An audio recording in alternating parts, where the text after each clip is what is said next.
Assalamualaikum warahmatullahi wabarakatuh.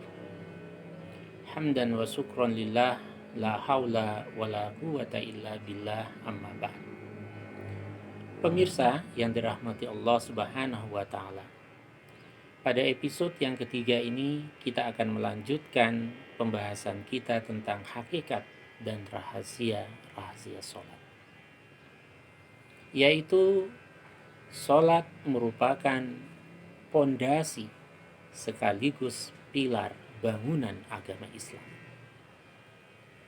Hal ini dijelaskan dalam satu hadis yang diriwayatkan oleh Imam Al-Bukhari dan Muslim dari sahabat Ibnu Umar radhiyallahu an, di mana Rasulullah sallallahu alaihi wasallam bersabda, "Bunyal Islamu ala khamsin, syahadati an la ilaha illallah wa anna Muhammadan Rasulullah, wa iqamis shalah, wa ita'iz zakah, wal haji, wa shaumi Ramadan."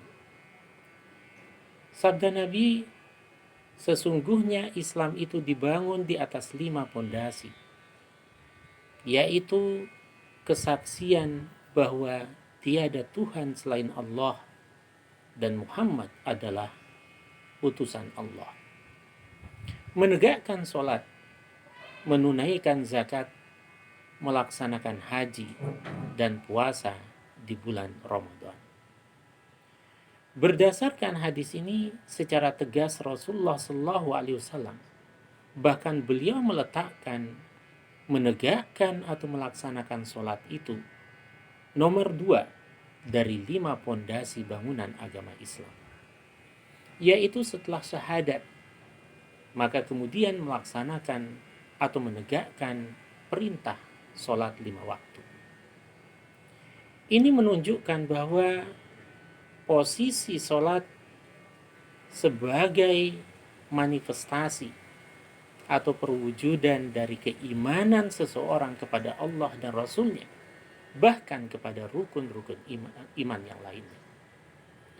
Maka itu sekaligus menunjukkan bahwa kesaksian itu harus diwujudkan dalam bentuk konkret, yaitu menyembah Allah Subhanahu wa ta'ala sebagai perintah dari Allah sekaligus perintah dari Muhammad utusan Allah. Maka orang yang tidak melaksanakan sholat, orang yang gampang meninggalkan sholat tanpa ada uzur syar'i, tanpa dibenarkan oleh agama, maka sesungguhnya orang itu telah merobohkan bangunan keberagamaannya. Kalau kita ilustrasikan bahwa iman itu sebagai pondasi, maka sholat juga bisa diletakkan sebagai pilarnya, sebagai imaduddin, tiang agama.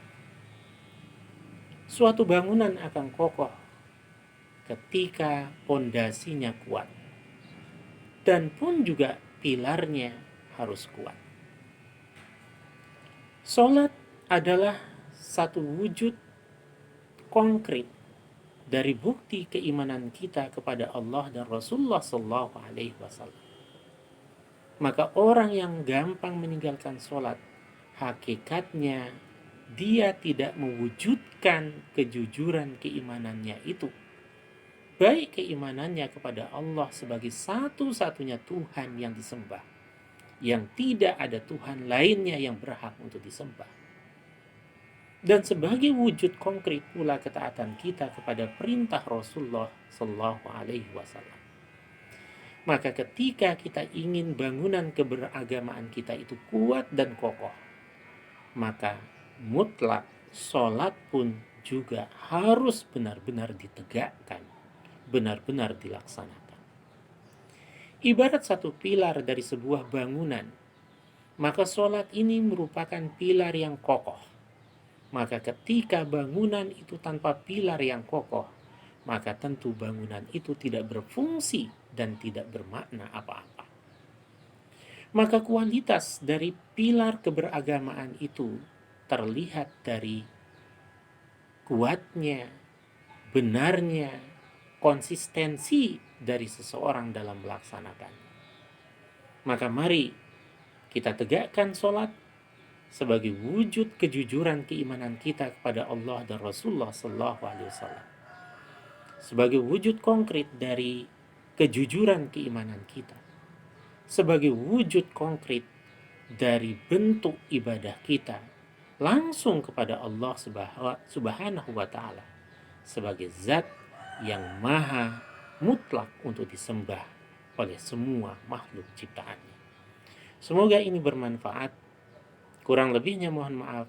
Assalamualaikum warahmatullahi wabarakatuh.